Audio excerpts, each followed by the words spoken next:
আকাশবাণী গুৱাহাটীৰ FM মহাবাহু উপন্যাস পাঠ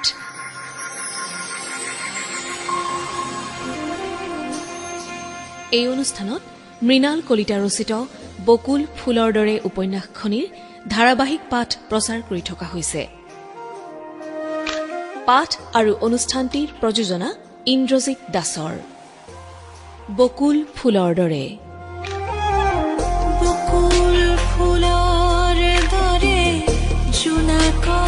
পক্ষী উৰে বকুল ফুলৰ দৰে জোনাকৰ পক্ষী উৰে এন্ধাৰে এন্ধাৰে বকুল ফুলৰ দৰে।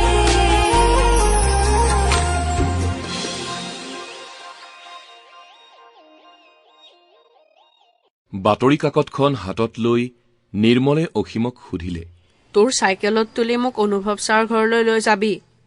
আচৰিত হৈ অসীমে কলে, এতিয়াই 6 বজাই নাই। একো নহয়, বলচোন। খুৰীহঁতক কৈছ? কৈছো। তেতিয়াহ'লে উঠ চাইকেলত। অসীমে নিৰ্মলক তাৰ চাইকেলত তুলি ললে।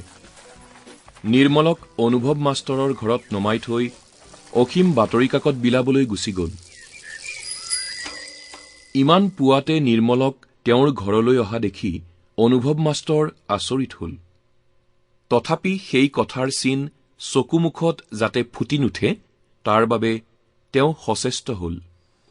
মোক চাগৈ ইমান পুৱাই অহা দেখি আপুনি আচৰিত হৈছে। নিৰ্মলে হাঁহিবলৈ চেষ্টা কৰিলে। তুমি কিয় আহিলা কোৱাচোন নিৰ্মল? নিৰ্মল মনে মনে থাকিল। অনুভৱ মাষ্টৰে নিৰ্মলক ভিতৰলৈ লৈ গল। তেওঁ 2 কাপ চাহ বাকি আনিলে। তেওঁ ৰাতিপুৱাৰ চাহ খোৱাই নাছিল। লোৱা, তুমিও চাহ খোৱা। হ'ব ছাৰ। চাহৰ কাপত সোহা মাৰি অনুভৱ মাষ্টৰে আকৌ সুধিলে, কিয় আহিলা কোৱাচোন নিৰ্মল? অলপ সময় ৰৈ তলমূৰকৈ থাকি নিৰ্মলে কলে, মোৰ মনটো বেয়া লাগি আছিল। অনুভৱ মাষ্টৰে যেন হঠাৎ জোকাৰণি এটাহে খালে। কিহবাই যেন তেওঁৰ বুকুখন মুচৰি পেলালে। মমতা ভৰা দৃষ্টিৰে তেওঁ নিৰ্মলৰ মুখখনলৈ চাই থাকিল। মোৰ জন্মৰ পৰা হাওঁফাওঁৰ অসুখ, এটা ডাঙৰ চাৰ্জাৰীও হৈ গৈছে। অলপ ৰৈ নিৰ্মলে আকৌ কলে, মোৰ বুকুখন আনৰ দৰে নহয় ছাৰ। নিৰ্মলৰ হাত এখনত খামোচ মাৰি ধৰি অনুভৱ মাষ্টৰে কলে, মই সকলো জানো নিৰ্মল। অলপ সময় নীৰৱেই পাৰ হৈ গল। অনুভৱ মাষ্টৰে নিৰ্মলক সান্তনা দিবলৈ কলে, এখন বাগিচাৰ সকলোবোৰ ফুলে জানো একে হয় নিৰ্মল? প্ৰতিপা ফুলৰে নিজা সৌন্দৰ্য থাকে। তোমাৰ জীৱনটোৰো নিজা সৌন্দৰ্য আছে। মোৰ জীৱনটোৰ জানো কিবা অৰ্থ আছে ছাৰ?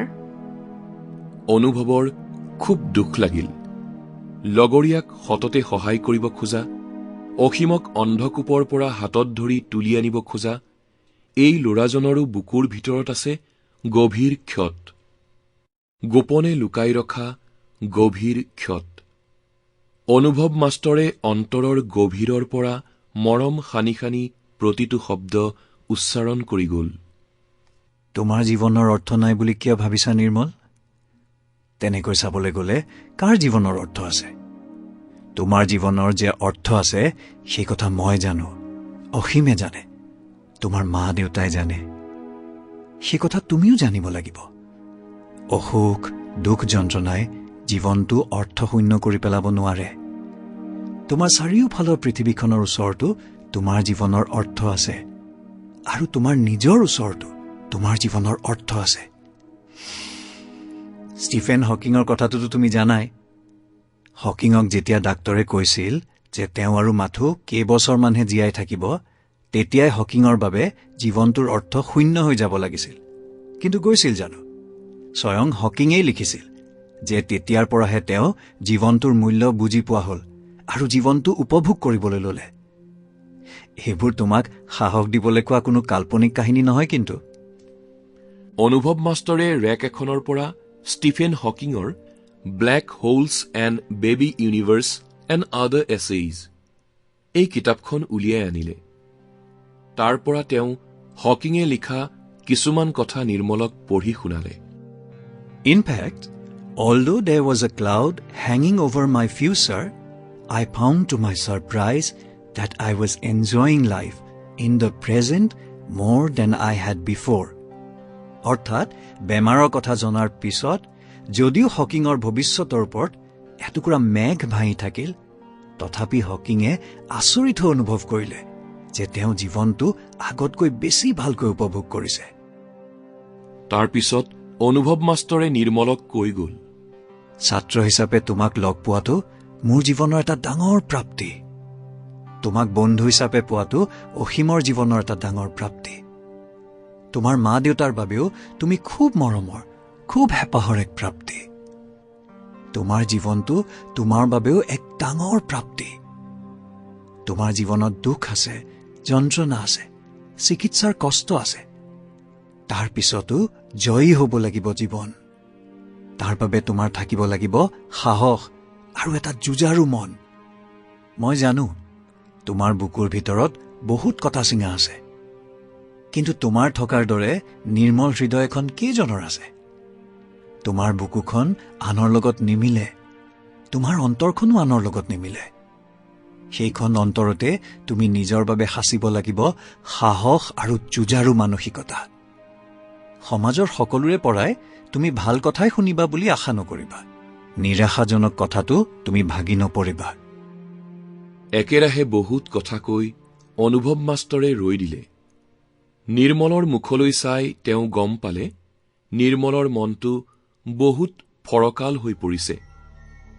অনুভৱৰ মনটোও যেন ফৰকাল হৈ পৰিল। তেওঁ হাঁহি মাৰি নিৰ্মলক ক'লে,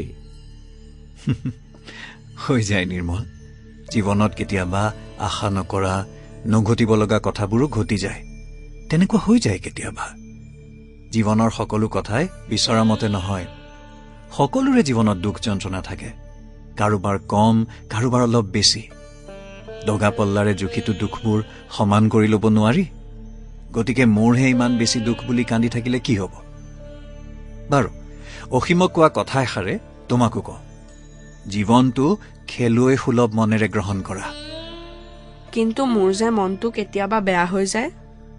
মন এটা আছে যেতিয়া কেতিয়াবাতো বেয়া লাগিবই। মাত্ৰ দুখবোৰ ভিতৰত সাঁচি থব নালাগে। তোমাৰ মনৰ লগত মিলা, তোমাক বুজি পোৱা, তোমাৰ আবেগ অনুভূতিক বুজি পোৱা কাৰোবাৰ সৈতে তুমি কথাবোৰ পাতিবা। মোৰ মন বেয়া লাগিলে আপোনাৰ ওচৰলৈ আহিমনে ছাৰ? নিৰ্মলে আকুলভাৱে সোধা কথাষাৰে অনুভৱ মাষ্টৰৰ বুকুখন চুই যায়। নিৰ্মল, অসীমহঁতে তেওঁক ইমান আপোন বুলি ভাবে। সিহঁতে অনুভৱ মাষ্টৰক নিজৰ বুকুৰ ভিতৰত ঠাই দি ৰাখিছে। তেওঁক ইয়াতকৈ আৰু কি লাগে? আহিবা নিৰ্মল, তুমি আহিবা। কোনোমতে কথাখিনি উচ্চাৰণ কৰে অনুভৱ মাষ্টৰে।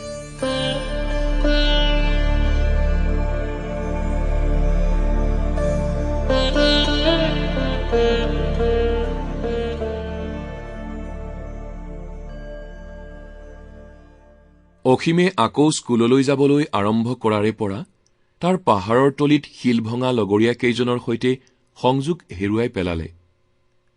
ৰমেন, ৰতন, দীপকহঁতক সি বহুদিন লগেই পোৱা নাই। যেন দুখন পৃথিৱী, কোনো যোগাযোগ নথকা দুখন পৃথক জগত।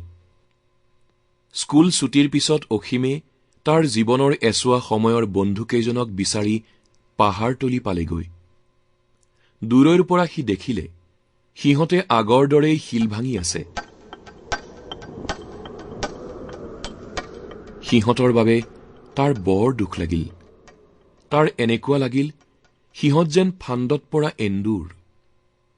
নিৰ্মল আৰু অনুভৱ মাষ্টৰে ফান্দৰ পৰা মুকলি কৰি তাক উদ্ধাৰ কৰিলে। কিন্তু সিহঁতক মুকলি কৰোতা কোনো নাই। অসীম সিহঁতৰ ওচৰ পালেগৈ। সিহঁতে মূৰ তুলি তাৰ ফালে এবাৰ চালে। তাৰ পিছত সিহঁতে আকৌ শিল ভঙাত ব্যস্ত হৈ গ'ল।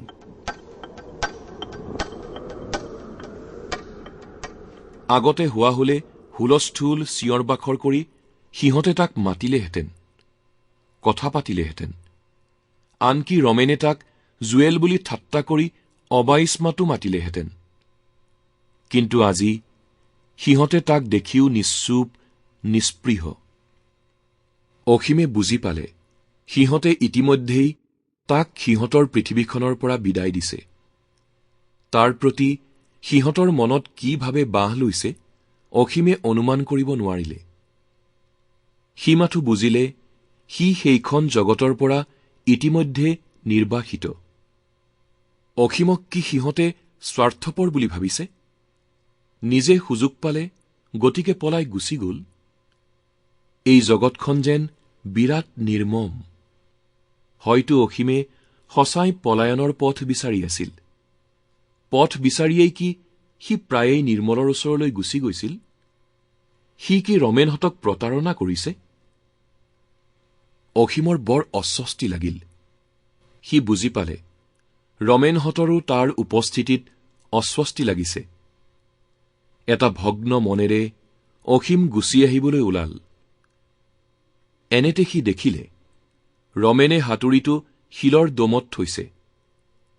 বহাৰ পৰা সি উঠিছে আৰু অসীমৰ ওচৰলৈ আগবাঢ়ি আহিছে। অসীমৰ ভাল লাগি গল।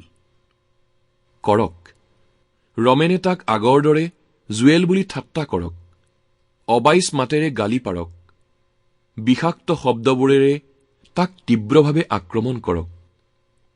ৰমেন আহি অসীমৰ সন্মুখত ৰল। মূৰ তুলি তাৰ ফালে চালে। ৰমেনে কলে, তই ভালেই কৰিলি দে, ভালকৈ পঢ়। অসীমে মন কৰিলে পাহাৰতলীৰ হাতুৰিবোৰৰ শব্দ বন্ধ হৈছে।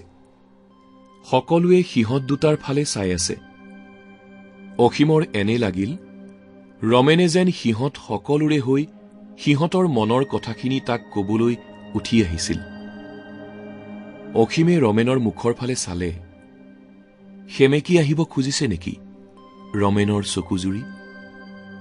কলিজা মথা এসোপা দুখে সেমেকাই আনিব খুজিছে ৰমেনৰ চকুজুৰি।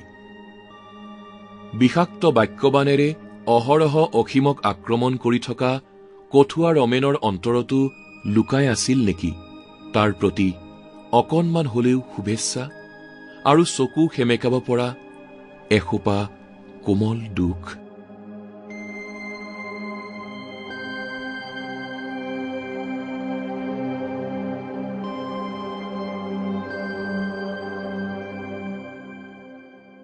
অসীমৰ কথাখিনি শুনি অনুভৱ মাষ্টৰৰ খুব ভাল লাগিল। অসীমে তাৰ লগৰীয়াসকলৰ কথা পাহৰি যোৱা নাই। কথাখিনি এদিন সুবিধা বুজি অনুভৱে শিক্ষকৰ কমন ৰুমত উলিয়ালে। কথাটোত সকলোৱে গুৰুত্ব দিলে, বিশেষকৈ সনাতন হেডমাষ্টৰ আৰু মহেন্দ্ৰ মাষ্টৰে। বহু বছৰ আগতে স্কুল বাদ দিয়াসকলক উভতাই অনাত কিছু সমস্যা আছে, কিয়নো তেনে ছাত্ৰৰ সৈতে বয়সৰ পাৰ্থক্যই নিয়মীয়া ছাত্ৰ ছাত্ৰীসকলৰ কাৰণে এক ধৰণৰ সমস্যাৰ সৃষ্টি কৰিব পাৰে। কিন্তু যোৱা ৩-৪ বছৰত যিখিনি ছাত্ৰ ছাত্ৰীয়ে স্কুল এৰিছে সেইখিনিক নতুন বছৰৰ পৰাই উভতাই আনিব পৰা যায়। মূলতঃ দুটা কাৰণত ছাত্ৰ ছাত্ৰীসকলে স্কুল এৰে।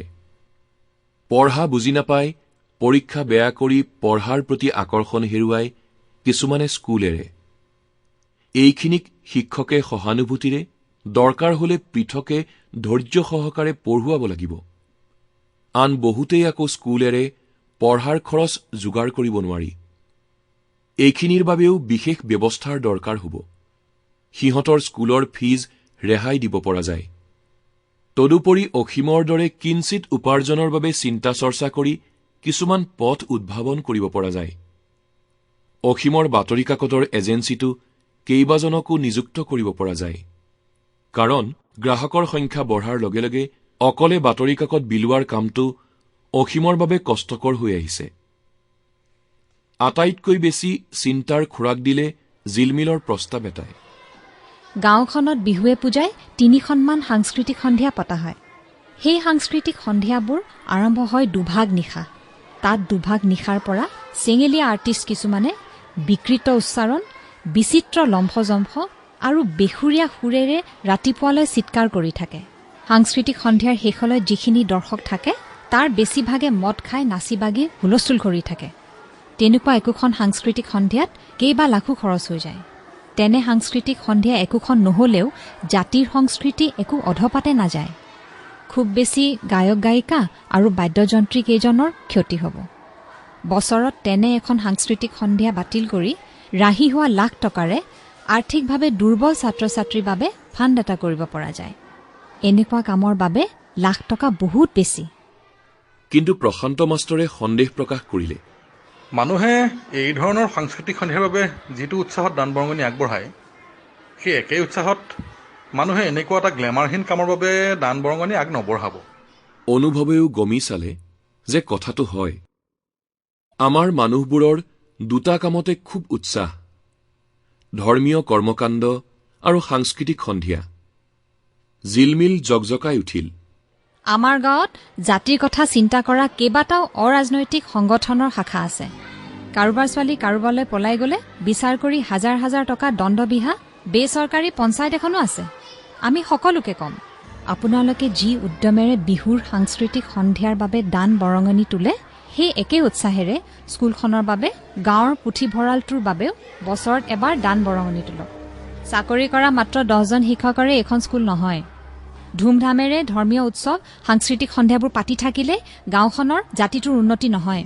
কেইজনমান ডেকাই বাইক চলাই ধূলি উৰুৱালেই, কাণত হেডফোনডাল লগাই মোবাইল ফোনৰ গান শুনিলেই, ৰাস্তাৰ মূৰত ঘণ্টাৰ পিছত ঘণ্টা কেৰম খেলিলেই, ধুৰন্ধৰ নেতাৰ পিছে পিছে ঘূৰি থাকিলেই গাঁওখনৰ উন্নতি নহয়। ভিতৰি ভিতৰি গাঁওখন ফুপুলা হৈ গৈছে। ফুপুলা, তালৈও চকু ৰাখক। জিলমিলে অনৰ্গল কৈ গৈছিল। কিঞ্চিত চপলতাত সততে জিলমিলাই থকা ছোৱালীজনীৰ চকু দুটা জ্বলি উঠিছে। নাকৰ পাহি দুটা ঘনে ঘনে ফুলি উঠিছে। অনুভৱে মন কৰিলে।